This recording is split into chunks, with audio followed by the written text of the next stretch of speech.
productivo, pero aquí nos referimos a la gente que trabaja. Y en todos los países del mundo es una pandemia porque los pacientes que sufren un traumatismo de este tipo pues quedan dependientes del gobierno, de su familia, de las personas que los atienden, ya que es una enfermedad que cuando se presenta con daño medular es muy incapacitante. Entonces hoy vamos a hablar un poquito de las generalidades del traumatismo, del diagnóstico y su clasificación, de evaluación del daño medular. Vamos a definir qué es la estabilidad y cómo se clasifican algunas de las fracturas y el tratamiento. Por eso el temario es muy extenso. Entonces vamos a abarcar la columna como un todo.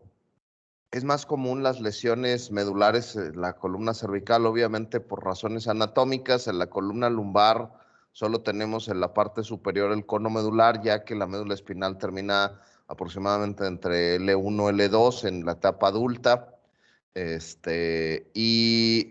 Por esta razón, cuando hay una luxación o una fractura a nivel lumbar, es poco común que haya un daño medular.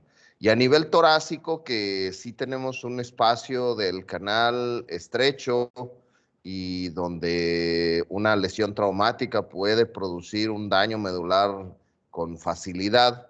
Bueno, el esqueleto de la columna torácica está compuesto no solo por las vértebras, sino por las costillas y el esternón, que forman una armadura, y además la disposición de las facetas torácicas y su poca movilidad hace que el daño a nivel torácico sea mucho menos común.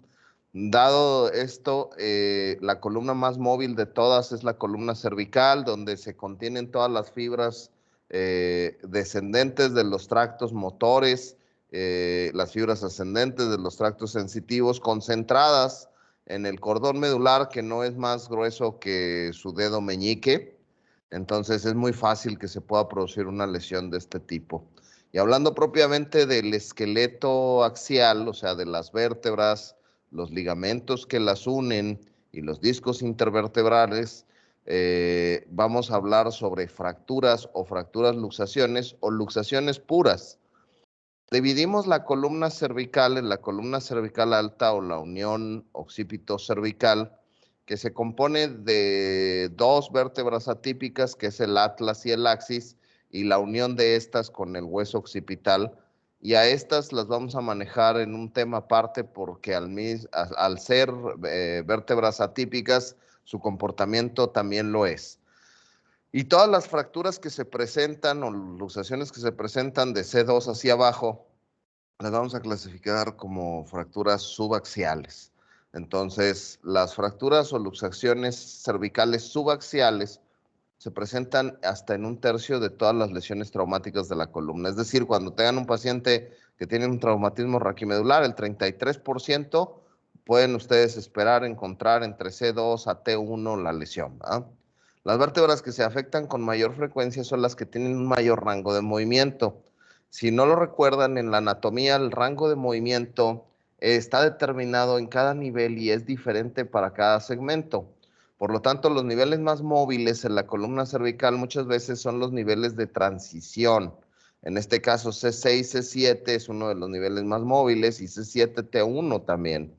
En la columna torácica, estos puntos de transición están en donde cambia la curvatura de la lordosis que tenemos en la columna cervical a la cifosis torácica, y luego de la cifosis torácica a la lordosis lumbar. Entonces T1, T12 también es frecuente, y otros puntos de inflexión para recordar. Les dije que íbamos a hablar de la columna como un todo para poder abarcar todos los temas. L1 es un punto de transición porque es donde pasamos de la columna torácica a la columna lumbar, y es precisamente entre T12 y L1 donde cambia la inflexión de las curvas. Y obviamente L5 termina por unirse a un solo hueso, que en la etapa embrionaria son varios, que es el sacro, y eso hace que sea otro punto de transición. Entonces, los puntos de transición de las curvas es donde con mayor frecuencia van a encontrar ustedes fracturas. Así que en un paciente politraumatizado que llega porque se volcó su vehículo y ustedes le hacen radiografías de la columna cervical, torácica y lumbar, pues antes de ir a buscar en ningún otro lado, primero busquen en estos segmentos que son los que con mayor frecuencia se van a afectar. El déficit neurológico se presenta solo en un 15% de los pacientes que tienen una lesión tipo fractura o luxación pura. Y el politraumatismo y el traumatismo craneoencefálico se asocia mucho a la lesión cervical. Esto es muy importante porque en los servicios de urgencias muchas veces llega una persona que le dieron un batazo en la cabeza y se preocupan por la herida y descartar que haya un trauma craneal severo y le hacen una tomografía, pero nos olvidamos de la columna cervical y el mecanismo de flexión-extensión que se ocasiona cuando le dan a alguien un batazo en la cabeza, pues también puede afectar la columna cervical. También las caídas de los viejitos en el baño, se caen de sentón y pues a la gente le preocupa que se hayan hecho daño en la columna lumbar, pero hay que tener en cuenta que cualquier caída en una persona mayor o en un niño pequeño en donde su cuello es muy elástico y en las personas mayores donde ya hay mucha fusión de los cuerpos vertebrales, pues puede llegar a afectarse la columna cervical. De tal suerte, y es así, que en el ATLS, en el protocolo de atención, que es el ABCDE, el A dice control de la vía aérea y columna cervical, y se refiere a la inmovilización de la misma para proteger y evitar que pueda haber un daño secundario. Esto es como en el trauma craneal, ¿verdad? Siempre hay un daño primario y un daño secundario, y aquí, bueno, pues el daño primario es imposible evitar más que con la prevención. Hay que decirle a la gente que se ponga el cinturón, que no maneje a alta velocidad, que no maneje con alcohol, pero una vez que la lesión ya está establecida, pues lo único que podemos hacer es tratar de evitar el daño secundario. Luego viene todos estos pacientes que se hacen un trauma raquimedular leve. Por ejemplo, un paciente que es joven y se resbala y se cae y no sabemos si amerita o no que le hagamos una radiografía de la columna cervical. Y hay varios estudios publicados a ese respecto. Hay uno que se llama Nexus, que es un poco inespecífico o más general, y hay otro que se llama el Canadian C-Spine Rule, que ese ahorita se los voy a explicar. Pero en general, si ustedes a un paciente al llegar a la sala de urgencias le hacen la radiografía en 3 posiciones, que es la AP, la lateral y la transoral, para ver la vértebra C1, C2, tienen una sensibilidad de un 84%, más o menos. Entonces, pues no es tan alta, ¿verdad? La lateral debe incluir desde el hueso occipital y debe verse hasta la plataforma superior de T1. Si no es así, se debe tomar una lateral en posición de nadador, y si no se puede obtener ni siquiera de esta forma, entonces debe hacerse una tomografía. Siempre debemos de tener una cobertura adecuada para poder descartar, sobre todo porque ya dijimos que entre C7 y T1 también es un sitio frecuente de producción de fracturas o de luxaciones. Las radiografías dinámicas no las debe hacer cualquier persona, eso se los menciono para que lo sepan. Habitualmente debe ser supervisada por un neurocirujano, por un residente de neurocirugía, que sepa qué hacer en el caso de que se presente un deterioro neurológico, porque estos pacientes pueden tener inestabilidad de la columna y al hacer estas radiografías puede suceder que el paciente presente un deterioro neurológico súbito. Y ha sucedido que le hacen la flexión o la extensión y al doblar la cabeza el paciente pierde la fuerza de las 4 extremidades. Sin embargo, al hacer estas radiografías, la sensibilidad aumenta considerablemente, al igual que la especificidad y el valor predictivo positivo. ¿Cómo se diagnostican estas fracturas? Pues como siempre dicen sus libros, en alta sospecha, ¿verdad? La historia clínica, el mecanismo de trauma, como verán en la clasificación de Ferguson de las fracturas, nos dice mucho sobre qué tipo de lesión podemos esperar. Entonces, decir que si cayó de cabeza, o sea, a veces, no, pues este paciente cayó desde una placa porque estaba tomando. Pero ¿cómo cayó? O sea, cayó de cabeza, cayó de lado, metió las manos, no las metió. Si hubo algún testigo, si el paramédico al recogerlo se dio cuenta, eso es muy importante de archivar. Si el paciente iba en el carro y se volcó y llevaba el cinturón de seguridad, o si abrió la bolsa de aire, eso es otra cosa importante que hay que conocer. Sin embargo, una vez que el paciente lo tienen enfrente, hay que palpar la columna. En esto de la E, de la exposure, del ABCDE, de la TLS, pues al girar al paciente en bloque, como se tiene que hacer, hay que tocar la columna porque una fractura con luxación normalmente puede causar deformidad. Entonces, simplemente con sentir las espinosas a través de todo el raquis, ustedes pueden determinar si hay alguna deformidad o no. Obviamente, la exploración neurológica que en este punto no puede ser minuciosa, pero sí general, para determinar si existe un nivel motor o sensitivo, con la aguja ascendiendo y preguntando si se siente igual, o descendiendo en el caso de que haya algún déficit sensitivo y decir, bueno, aquí es normal en los hombros y aquí a nivel de T5 en los pezones y a nivel de T10 en el ombligo, ir descendiendo y tratar de identificar si existe algún punto en donde la sensibilidad cambie. Cuando la sensibilidad cambia, se dice que el nivel sensitivo es el último sano. Entonces, por ejemplo, si a nivel de las tetillas ustedes detectan que hay una alteración sensitiva, pues a lo mejor el último nivel sano es T4 y entonces ese sería su nivel sensitivo. El nivel motor en los segmentos torácicos es imposible determinar, pero sí en los cervicales y en los lumbares. Entonces, por ejemplo, la flexión del brazo es C5, la extensión es C6, C7, la extensión de la muñeca es C7, T1. Entonces, la verdad es que es bastante sencillo determinar de una forma rápida si existe un nivel motor o sensitivo. Los reflejos tendinosos ayudan para determinar si hay arreflexia o hiperreflexia.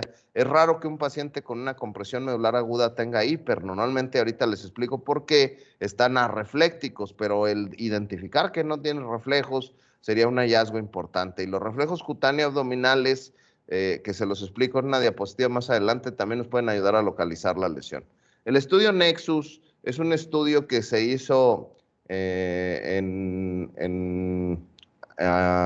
un grupo de Estados Unidos que consiste en descartar los factores de riesgo para determinar si el paciente debe o no ser sometido a una radiografía cuando tiene un trauma raquimedular simple o no grave.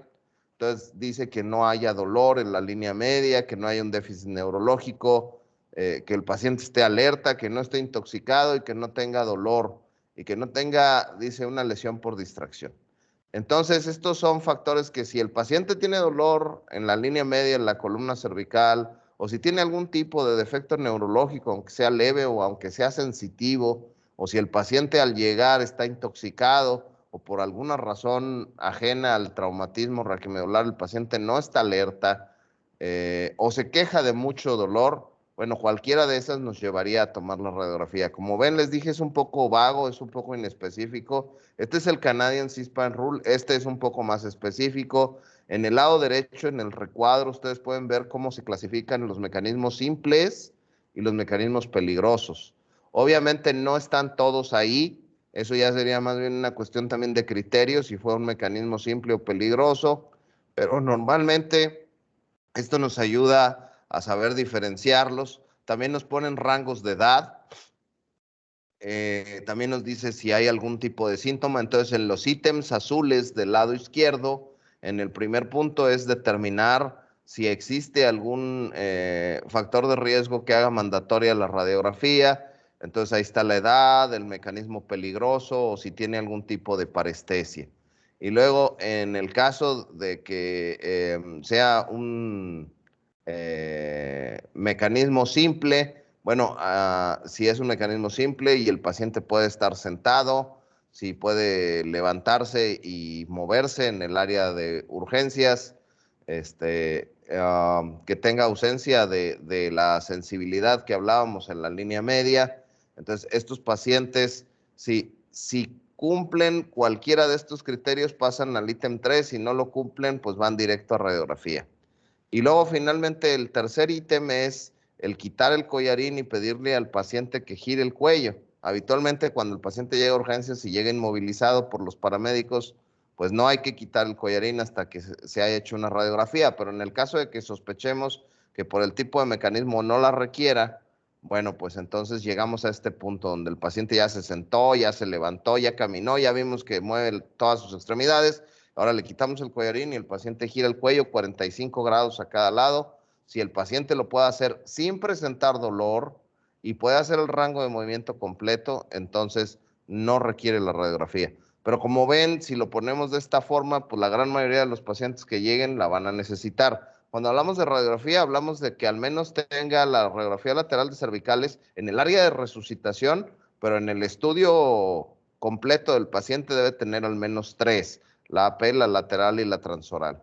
Ahora, una vez que tomamos la radiografía, por ejemplo, en el área de resucitación como parte del control de la columna cervical, hay que también tener un ABC para la radiografía.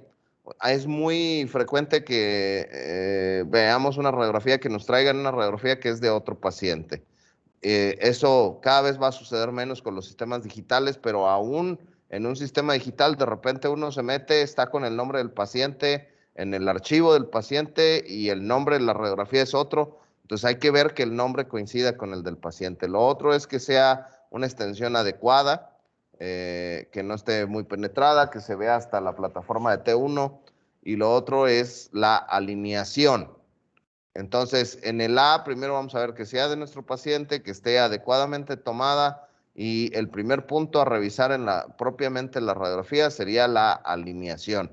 El segundo punto, que es de la B, es el hueso, y el tercer punto es el tejido conectivo, los tejidos blandos. Entonces, si vemos la radiografía así, lo primero que tenemos que hacer es ver que sea del paciente correcto. Aquí está omitido por cuestiones de privacidad de los pacientes, pero bueno, las líneas que están marcadas del lado izquierdo tienen un nombre. No es importante que se lo sepan, sino que conozcan las líneas. La primera línea pasa por la parte anterior de los cuerpos vertebrales y equivaldría al ligamento longitudinal anterior o ligamento vertebral común anterior. La línea que pasa por detrás de los cuerpos equivaldría al ligamento longitudinal posterior o ligamento vertebral común posterior. Y luego va a haber otra línea que está un poco más atrás, que es la tercera línea de su izquierda a su derecha, que pasa sobre las facetas, ¿sí?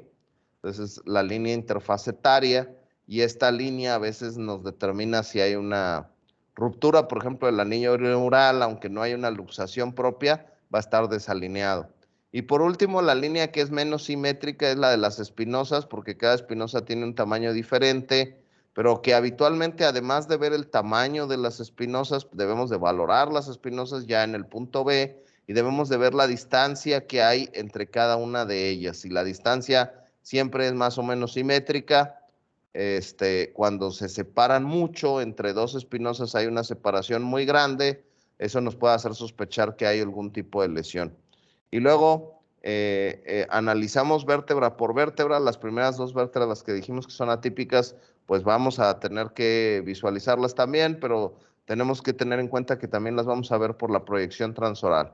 Sin embargo, de C3 hacia abajo, todas las vértebras van a tener un cuerpo. El cuerpo es como un cuadrito, un cubito. Hay que ver la distancia que existe entre cada cuerpo, que eso representa el disco intervertebral. También puede estar acortado o pueden estar incluso algunos segmentos fusionados. Luego vamos a ver la faceta, que es como si fuera un cubito también, pero inclinado, como si se fuera a caer. A veces podemos ver ambas facetas, como en el nivel de C4, que vemos una faceta y luego la otra. En nivel de C5 también vemos las dos facetas. Eso depende de la proyección a la hora de tomar la radiografía. A veces podemos verlas, a veces solo vemos como si fuera una sola, pero representan a ambas y tienen este punto de aquí, que es la unión de la faceta con el cuerpo, que es la pars interarticular, o la unión con los pedículos, ¿verdad? Y finalmente, bueno, ya les dije lo de las espinosas. En el punto C, que es el tejido conectivo, vamos a tener que analizar el grueso de esta proyección, que si se fijan acá va la tráquea o la vía aérea, y bueno, detrás de la tráquea, este espacio que está definido aquí en 14, aquí en 7, acá en 4.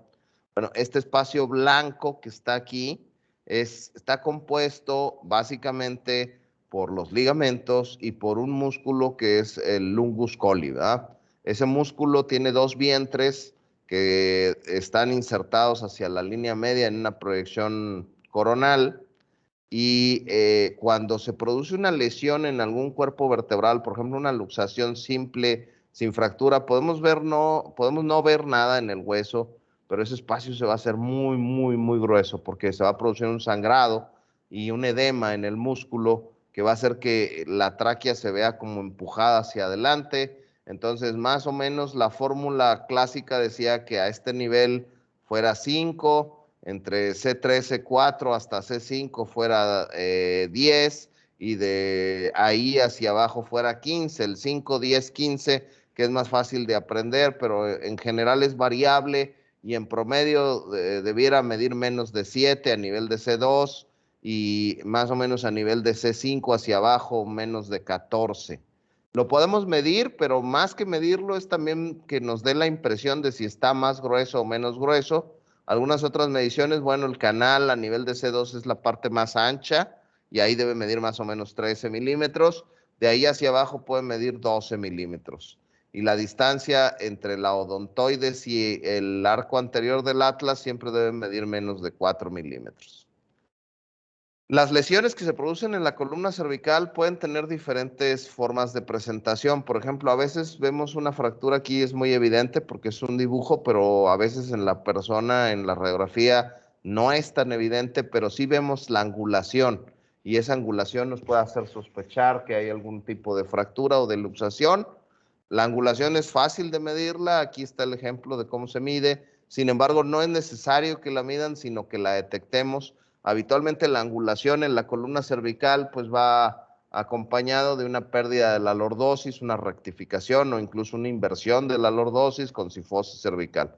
La otra cosa es la falta de alineación, que a veces aunque veamos las facetas alineadas y no estén luxadas, puede haber un desplazamiento de un cuerpo sobre otro y esto se puede producir por varias razones, porque hay una subluxación de la faceta del otro lado. Recuerden que en la radiografía estamos viendo en 2 dimensiones nada más y que podemos ver de este lado que esté bien alineada la faceta y del otro lado está luxada. O también se puede producir cuando se rompen los pedículos o la parte interarticular y eso hace que haya una falta de alineación entre un cuerpo vertebral y otro.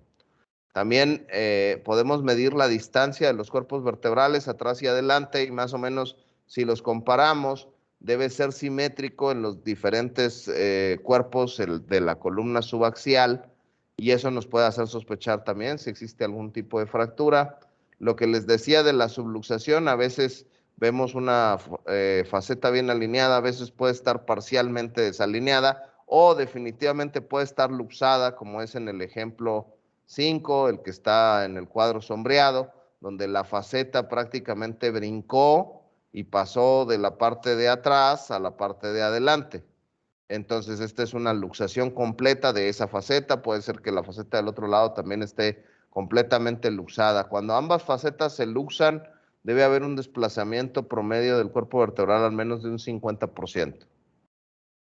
Y a todo esto, cuando se produce esta falta de alineación, se produce una falta de alineación en la radiografía, pero obviamente en el paciente también, que se hace máxima cuando el paciente se mueve, porque la estabilidad de la columna es la capacidad de nuestra columna de mantenerse alineada bajo las cargas fisiológicas, o sea, el cargar la cabeza, el mover el cuerpo, el peso de nuestro propio cuerpo y limitar desplazamientos que puedan lesionar las raíces o la médula espinal. Entonces esa fue la definición clásica de la inestabilidad espinal que aportaron los profesores White y Panjabi, y que aunque la referencia es muy, muy viejita, realmente sigue estando vigente y es la que se sigue utilizando mayormente al referirnos a este término de inestabilidad espinal. Entonces tiene dos componentes. Uno,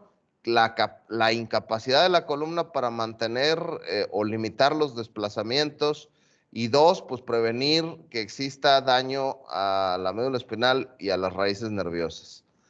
Obviamente esto de prevenir deformidades incapacitantes pues va dentro de la misma definición, ¿verdad? ¿Cómo vamos a evaluar el daño medular? Bueno, hay lesiones en la columna vertebral que pueden causar mucho dolor porque hay una luxación o una fractura, pero si se produce esto de la inestabilidad y existe un desplazamiento, muchas veces vamos a ver que hay un daño a las raíces o a la médula espinal.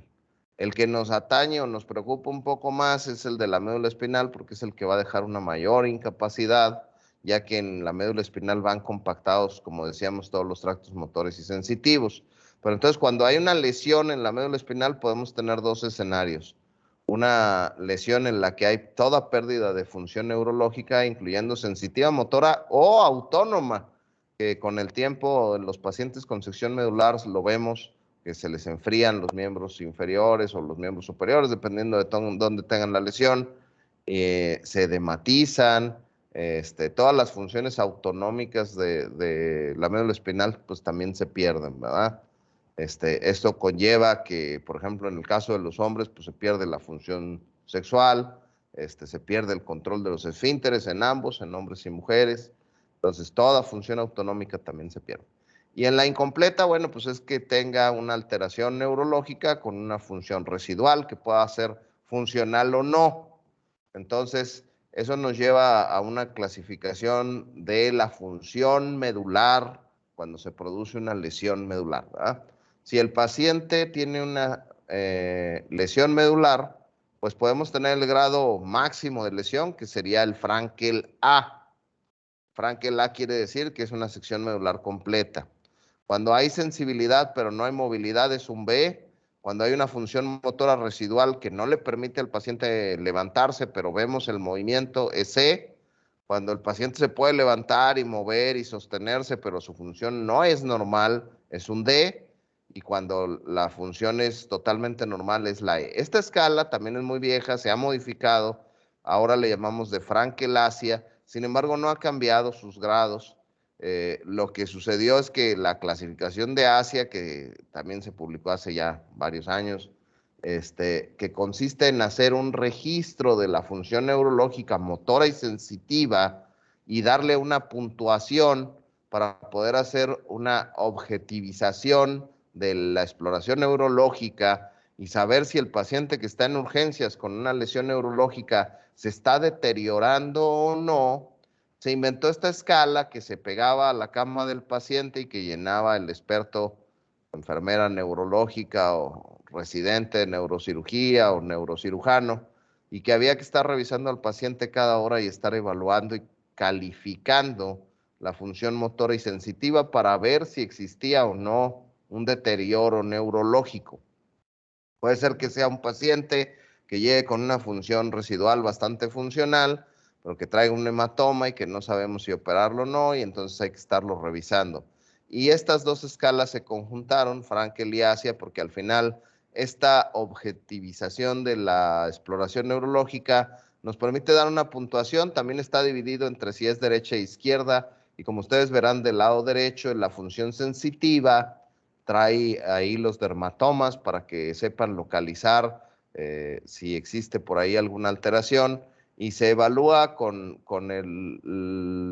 la sensibilidad superficial, es decir, con el algodón o la brocha, y se evalúa la función del dolor con la aguja o con el alfiler que trae el martillo de exploración, ¿verdad? Y en la cuestión motora, también se evalúa igual derecha-izquierda. Sin embargo, no podemos evaluar algunos niveles, como ustedes verán, los niveles cervicales superiores, todos los niveles torácicos.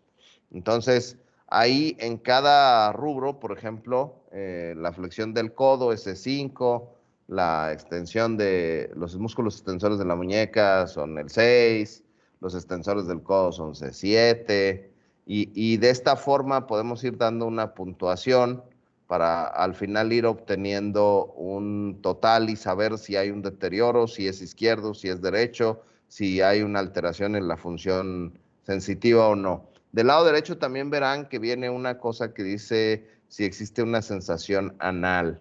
Parte de la exploración neurológica incluye el explorar los reflejos anales, que ahorita los vamos a ver, pero es parte de lo que se tiene que registrar en esta escala. Entonces hay varios reflejos que hacemos además de los osteotendinosos, ¿verdad? Obviamente los clásicos de irritación piramidal, que serían los del lado derecho, como lo es el Babinski, que es el A y el B, los sucedáneos del Babinski, que muchas veces en el paciente con la lesión en la etapa hiperaguda no vamos a tener estos reflejos positivos, porque cuando se produce una sección medular, hay una interrupción de la inhibición que hace nuestra corteza cerebral, o sea, la primera neurona en la corteza cerebral o la neurona motora de primer orden, sobre la neurona motora en la médula espinal en el asta anterior. Sí, normalmente la médula espinal sería como un marcapasos cardíaco que estaría disparando electricidad, pero nuestra corteza, por medio de los fascículos córtico-espinales descendentes, llega a cada segmento de la médula espinal e inhibe la actividad espontánea de la neurona motora del asta anterior de la médula espinal. Entonces, cuando esa inhibición se pierde, la neurona motora del asta anterior tarda un tiempo en empezar a disparar por sí sola. Por eso, cuando el paciente llega a urgencias con una lesión completa de la médula espinal, el paciente no tiene estos reflejos porque la neurona motora de la médula espinal no está reaccionando. Cuando ustedes tienen un Babinski positivo, como en el punto A, y ustedes están estimulando la planta del pie y en vez de obtener una respuesta flexora, obtienen una respuesta extensora, lo que quiere decir es que cuando el reflejo llegó a la médula espinal, en lugar de regresarse como un arco reflejo por el mismo nivel, ascendió y regresó por un nivel diferente. Y eso se debe a la falta de inhibición de la neurona motora de primer orden. Y esto aplica no solo al traumatismo raquimedular, sino aplica a todas las veces que ustedes se encuentren en un Babinski. Cualquier enfermedad que afecte las vías córtico-espinales o los tractos largos, como les decimos, o la neurona de primer orden de la corteza cerebral, va a ocasionar esta falta de inhibición de la neurona motora del asta anterior y por lo tanto va a ocasionar que se presenten este tipo de fenómenos. También tenemos el Hoffman y el Tromner, que son dos reflejos que hacemos también para ver si hay alteración de las vías largas, de los tractos largos, como el corticoespinal. Pero el Hoffman y el Tromber, a diferencia del Babinski, tienen un menor porcentaje de sensibilidad y especificidad, ya que son positivos de forma bilateral en situación normal, como hasta en el 30-40% de la población general. Así que estos, el Hoffman y el Tromner, los seguimos haciendo porque nos dan información cuando son unilaterales. Si de un lado lo encuentran y del otro no, ese puede ser un signo de irritación piramidal. En cambio, si está presente de los dos lados, pues no lo podemos clasificar. Lo consignamos en el expediente, pero no podemos decir como tal que es una lesión, como cuando encontramos el Babinski. Ahora, del lado izquierdo, les decía, tenemos los reflejos abdominocutáneos, que hacemos con una punta roma ligeramente fina para que sea una estimulación por rasgado y hacemos o dibujamos unos rayos de sol que pueden ser convergentes hacia el ombligo o divergentes del mismo, eso realmente no importa, pero lo que normalmente vemos si la persona no es muy obesa es que se contraen los músculos abdominales. Esto también no aplica a todos los pacientes, ya que solo son positivos aproximadamente en el 60% de la población. Pero cuando son positivos y el paciente llega con una lesión medular y no podemos determinar el nivel motor y sensitivo, nos puede ayudar, porque si la lesión, por ejemplo, es en la columna torácica, digamos en T2, pues estos reflejos están abolidos. Entonces, si no tenemos los reflejos abdominales, eso podría ser la sospecha de que la lesión es una lesión cervical o torácica alta. Pero cuando la lesión torácica es, por ejemplo, a nivel de la torácica media, digamos T6, T8 hacia abajo, podemos tener una cosa muy característica que se conoce como el signo de víbor, donde el ombligo se flexiona hacia arriba porque se contraen los músculos abdominales superiores y los inferiores no. Entonces pareciera como que se infla el abdomen inferior y el ombligo se inclina discretamente hacia arriba porque se hunden los músculos abdominales superiores y eso se conoce así como el signo de víbor. Y ayuda a saber que si hay una lesión en la columna torácica, pues es en la torácica media o baja, ¿verdad? Luego está el reflejo anal, que consiste en dibujar, ahí no está muy bien ejemplificado, unos también como rayos de sol, así como los del ombligo, alrededor del ano, y que lo normal es que el ano se contraiga. Lo normal en los pacientes que tienen un traumatismo raquimedular con lesión medular completa es que lleguen con el tono abolido, es decir, que no tengan tono anal y por lo tanto tampoco tengan reflejo anal. Si el reflejo anal está presente, pues quiere decir que o no hay lesión o ya hubo una lesión que se está integrando. O integrando quiere decir que esa neurona del asta anterior de la médula espinal ya está empezando a disparar. Por eso también es importante el reflejo bulbocavernoso, que aquí viene representado en el hombre, pero también les puede hacer en la mujer, cuando tiene una sonda urinaria puesta, traccionando la sonda, podemos hacer que el ano se contraiga. Entonces, la forma de explorarlo es introducir un dedo a través del ano, haciendo un tacto anal y comprimir el glande con la mano, y eso debe ocasionar como respuesta una contracción del esfínter anal. Y en el caso de la mujer, traccionar la sonda urinaria y la respuesta debe ser la misma. Este reflejo es de suma importancia porque nos puede ayudar a saber si ya se activó la neurona del asta anterior de la médula espinal o no. De tal suerte que si un paciente llega y está pléjico, pero tiene el reflejo bulbocavernoso positivo, sabemos que estamos ante una lesión completa y que el paciente no se va a recuperar. En cambio, si el paciente llega y está pléjico, pero el reflejo bulbocavernoso está abolido, entonces sabemos que ese paciente está todavía en fase de shock y que cuando salga de esa fase de shock pudiera recuperar algo de la movilidad, no sabemos cuánta. Luego está el reflejo kermasteriano, que ese sí nomás existe en los hombres y es para evaluar los segmentos lumbares bajos. Bueno, y luego viene esta tabla que parece siempre así como que ganas de complicarse la vida, que habla sobre las lesiones medulares incompletas. Pero en general es bastante sencilla si lo vemos desde otra perspectiva. Vamos a brincarnos esta diapositiva por un momento y vamos a ver este esquema de la médula espinal que tiene una distribución que llamamos somatotópica. Nosotros aprendimos en anatomía que la médula espinal tenía 3 funículos o 3 compartimentos, que era el compartimento anterior, el compartimento lateral y el compartimento posterior, o funículo anterior, lateral y posterior.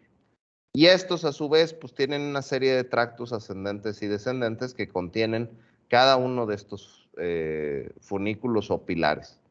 Y estos a su vez tienen una distribución que se llama somatotópica, que quiere decir que están ordenados de acuerdo a cómo van entrando las fibras.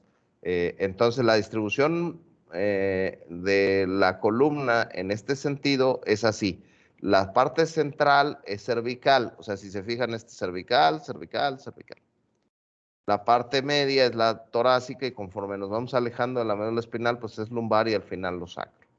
Esto tiene una explicación para varios de los síndromes que vamos a analizar. Por ejemplo, si ustedes seccionan toda la médula, pues saben qué esperar. La falta de la función motora sensitiva de los tractos anteriores y laterales, como espinotalámico, y de los cordones posteriores, que es la propiocepción. Entonces, toda sensibilidad, incluyendo la propiocepción, está abolida cuando es un síndrome de sección completa. Pero luego viene uno que se llama síndrome de sección anterior o de la arteria espinal anterior, que va a afectar a casi los 2/3 anteriores de la médula espinal. Entonces, al afectar los 2/3 anteriores de la médula espinal, bueno, pues va a afectar lo motor y va a afectar los sensitivos del espinotalámico anterior y lateral, pero va a respetar los cordones posteriores. Entonces, estos pacientes son pacientes que están totalmente plégicos, con ausencia de dolor, temperatura, sensibilidad superficial, pero los cordones posteriores van a estar respetados. Entonces, el sentido de posición, el vibración, la discriminación de 2 puntos va a estar preservada, aunque el paciente tenga sensibilidad abolida al dolor, ¿sí? Eso es bien importante para poder determinar ese síndrome, que es el síndrome más común.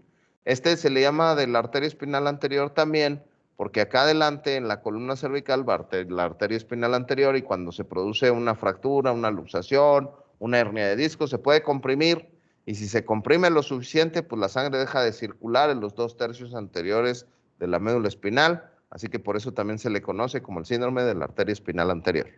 La arteria espinal anterior llega hasta los niveles cervicales bajos y después en la columna torácica se crean 2 arterias que ya ahí se comportan diferente, pero aún así se le queda ese nombre por la razón anatómica que ya les expliqué. En el caso de las secciones laterales o del Brown Sequard, pues ustedes van a perder toda la sensibilidad propioceptiva, el espinotalámico lateral, el espinotalámico anterior y todos los tractos motores descendentes, pero de un solo lado. Entonces ahí viene la magia de las bifurcaciones, ¿verdad? Obviamente si es medular, pues ya ahí ya fue la decusación de las pirámides, entonces es ipsilateral. Si ustedes tienen una sección izquierda, van a tener una afección motora izquierda. pero los tractos espinotalámicos se decusan. Entonces, eso quiere decir que la sensibilidad del dolor y la temperatura que venía acá de este lado se cruza y se sube por este lado. Por lo tanto, van a tener una disociación de la sensibilidad, ¿va? Entonces, los pacientes van a tener una alteración motora ipsilateral con una alteración del dolor y la temperatura contralateral. Y luego viene, ese síndrome sigue siendo poco común. Lo vemos, por ejemplo, en las lesiones penetrantes, por ejemplo, cuando un cuchillo entra y afecta solo una parte de la médula espinal, pero también con los proyectiles de arma de fuego que a veces pasan muy cerca y la onda expansiva alcanza a afectar una parte de la médula, pero la otra no tanto. Luego viene el síndrome de el síndrome medular central. El síndrome medular central se produce cuando, por ejemplo, una persona mayor sufre una caída y la médula espinal está sujeta a la dura madre por medio de unos que se llaman ligamentos dentados, que están acá lateralmente a la médula espinal, pero el que esos ligamentos se hagan rígidos ocasiona que se produzca una contusión interna en la médula espinal, en la parte más central, y eso, como ustedes ven, pues mayormente va a afectar la parte cervical. Entonces, es un paciente que llega y, por ejemplo, tiene una lesión severa en la columna cervical y, sin embargo, el paciente puede caminar, pero no puede levantar los brazos. Los brazos están totalmente plégicos y, sin embargo, el paciente puede caminar. Esa es la parte más dramática. No siempre es así. A veces simplemente están más débiles los brazos que las piernas, pero sí se puede dar el caso de que el paciente puede caminar y no puede mover los brazos, como si se los hubieran amarrado. Entonces, ese fenómeno se produce por la distribución somatotópica de las fibras, por eso les dije que era importante ver este esquema. Y por último, de los síndromes incompletos está el síndrome medular posterior, que va a dañar al fascículo gracilis y cuneiforme, hiatus, y va a afectar exclusivamente la propiocepción. Esto se veía antes con cierta frecuencia en la sífilis terciaria, que afecta exclusivamente los cordones posteriores y que ocasionaba una patología que se llamaba tabes dorsal en la sífilis terciaria, y los pacientes pues tenían fuerza en las extremidades, pero no se podían parar porque se caían, como tienen alterado el sentido de la posición y toda la propiocepción, pues esto hace que el paciente no tenga la capacidad de mantenerse en pie o se mantiene en pie con mucha dificultad y al caminar con una base de sustentación amplia y tambaleante. Ahora lo vemos en los traumatismos, por ejemplo, posteriores, donde la lámina se hunde y afecta esta parte posterior, en los traumatismos penetrantes, donde el hueso pueda encajarse en esta parte de atrás. Y también lo vemos en algunas otras enfermedades no traumáticas, como la degeneración combinada subaguda, que es una deficiencia de vitamina B, que va a afectar exclusivamente acá atrás a los cordones posteriores, ¿verdad? Bueno, entonces que parecía muy complejo, pues acá está el Brown-Séquard, es la hemisección lateral, aquí está el síndrome medular central, aquí está el síndrome medular anterior y aquí está el síndrome medular posterior. El cono medular y la caudequina son muy difíciles de determinar para cualquier clínico en la fase aguda e incluso en la fase no aguda. ¿Por qué? Por este detalle, o sea, el cono medular puede producir una vejiga espástica, pero también la puede producir discretamente flácida o floja, ¿no? Y la caudequina normalmente produce una vejiga flácida. Entonces, flácida quiere decir que se va a llenar y que vamos a tener un globo vesical que le va a llegar casi al paciente hasta la boca del estómago, o sea, o al menos le llega hasta el ombligo regularmente. Es una vejiga retencionista donde el esfínter está apretado y no libera la orina y la orina se queda acumulada en la vejiga. Diferente a cuando hablamos de lesiones medulares, donde la vejiga es espástica y entonces el esfínter está abierto. Entonces es un paciente que tiene incontinencia, pero que nunca va a ser globo vesical, porque así como la orina va cayendo a la vejiga urinaria, se va saliendo también de la vejiga. Entonces es una micción espontánea que no puede controlar el paciente, pero no hacen globo vesical. Entonces, la diferencia entre la cauda, que sería una lesión periférica, y el cono, que sería una lesión central, es un poco difícil en cuestión de los esfínteres, porque se pueden comportar de ambas formas. El shock espinal, que es algo que se ha determinado como la ausencia del tono simpático, es cuando el paciente llega a urgencias y está hipotenso, pero no tiene taquicardia. Lo normal en la fase de shock hipovolémicos iniciales es que el paciente tenga taquicardia como un mecanismo de respuesta para mantener la presión arterial. Sin embargo, en las fases finales del shock hipovolémico podemos también tener bradicardia, que este es un punto importante para no confundirse. Todo paciente que llega con una lesión sangrante y que parece que ha perdido mucho volumen, debe de reponerse el volumen.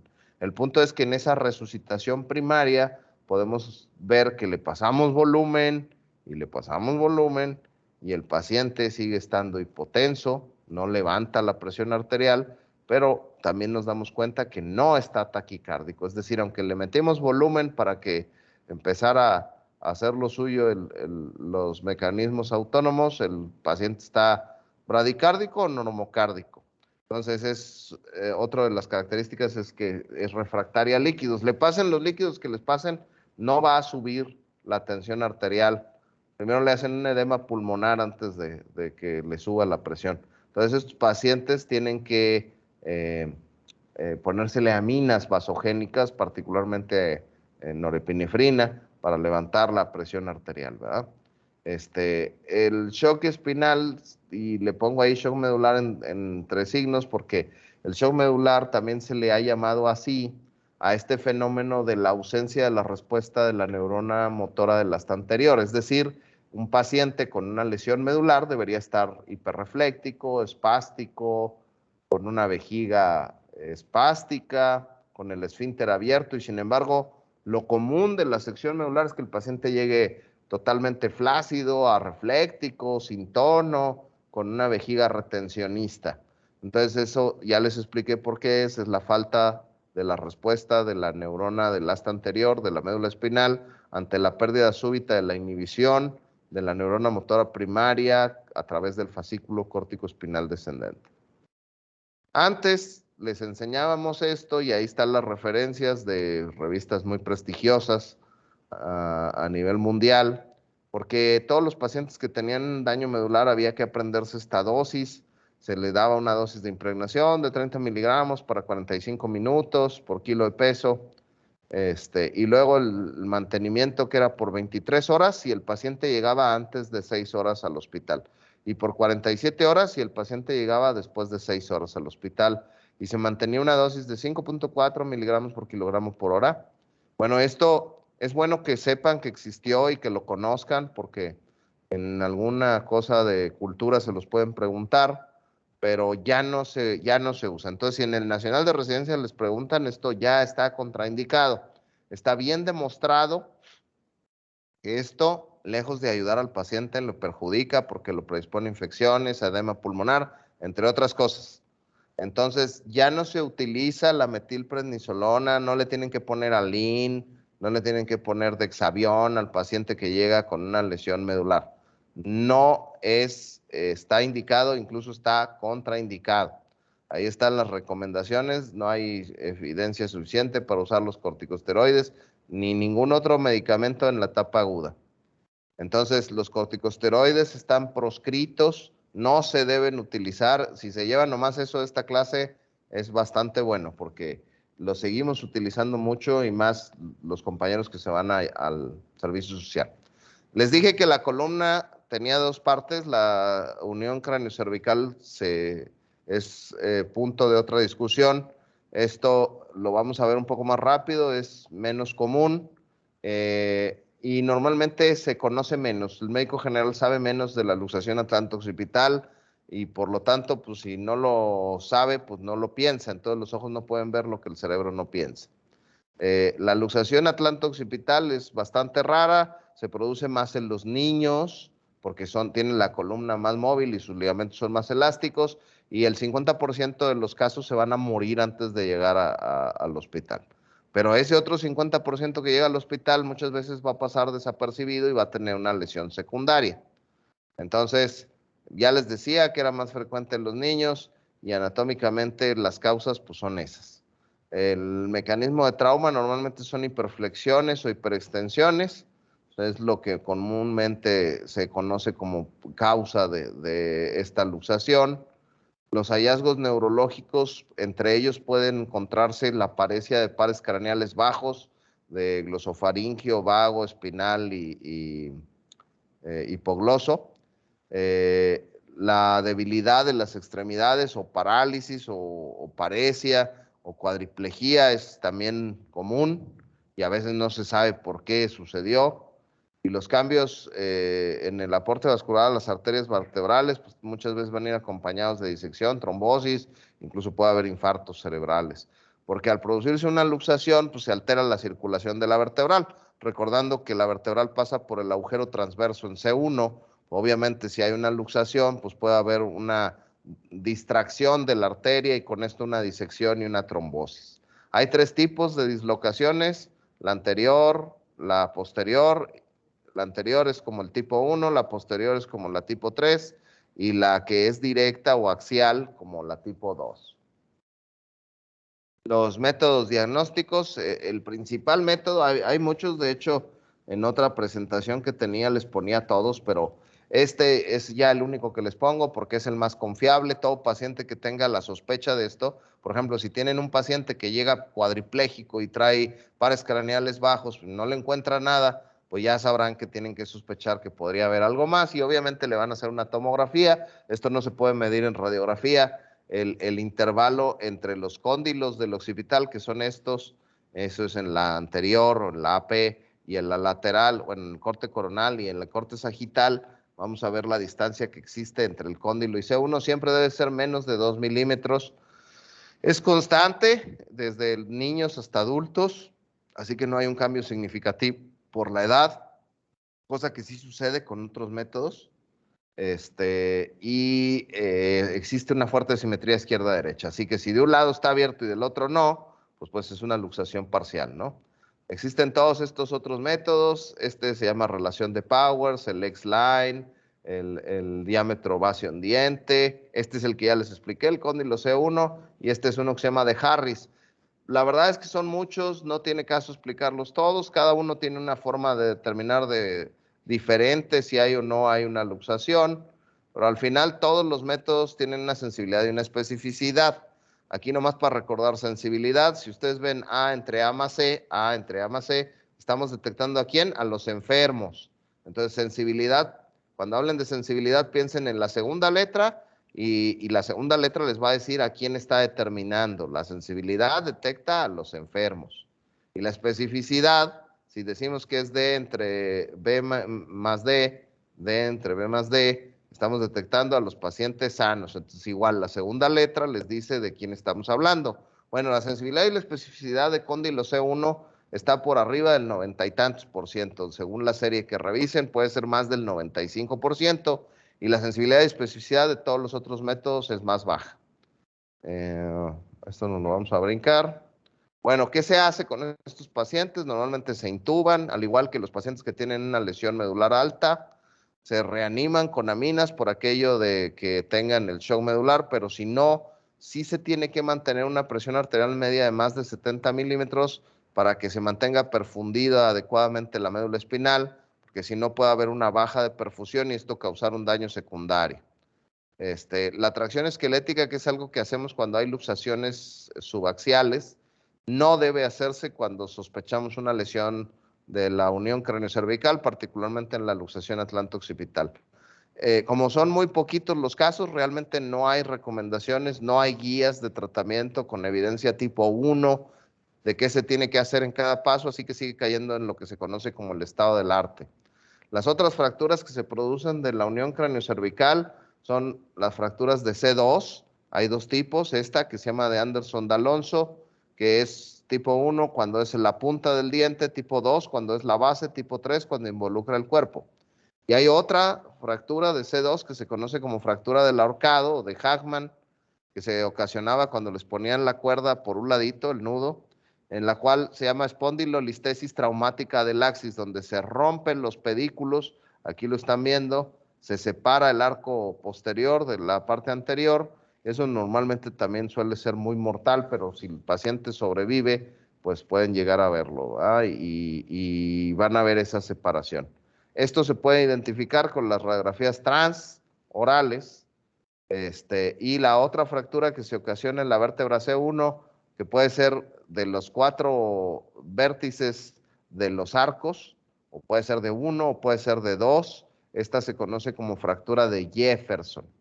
Hay una variedad de clasificación de fracturas de Jefferson, pero entonces las fracturas de C2 son las de Anderson de Alonso, y la espondilolistesis traumática fractura de Hoffman, y las fracturas de C1, que son las fracturas de Jefferson. Hay un ejemplo de una fractura de C1 con luxación. A este paciente lo operamos acá en el hospital y le hicimos una fijación occipitocervical. Aquí están los tornillos en las masas laterales de C1, en los pedículos de C2 y en las facetas en C3, ¿no? Para evitar que se volviera a luxar. Este es otro caso, a ver si lo ven ahí en la radiografía. Aquí está la fractura, aquí está la odontoides, aquí está el cuerpo de la odontoides. Estaba fracturado, ahí se ve en la tomografía. Estaba roto, más evidente en la tomografía, ¿verdad? Y bueno, le hicimos una fijación C1, C2 con tornillos en C1 en las masas laterales y en C2 en los pedículos. Ahí está la foto clínica. Yo creo que vamos a dejarlo ahí por si hay alguna pregunta. Tenemos tiempo para 1 o 2 preguntas. Si alguien tiene alguna inquietud, adelante.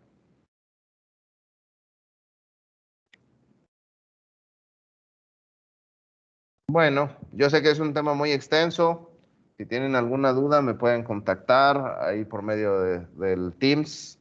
Y cualquier cosa, pues estamos a sus órdenes. Eso sería todo de la clase de hoy. Que estén muy bien, cuídense mucho, síganse cuidando por esto de la pandemia y nos vemos pronto. Hasta luego. Gracias, doctor. Muchas gracias, doctor.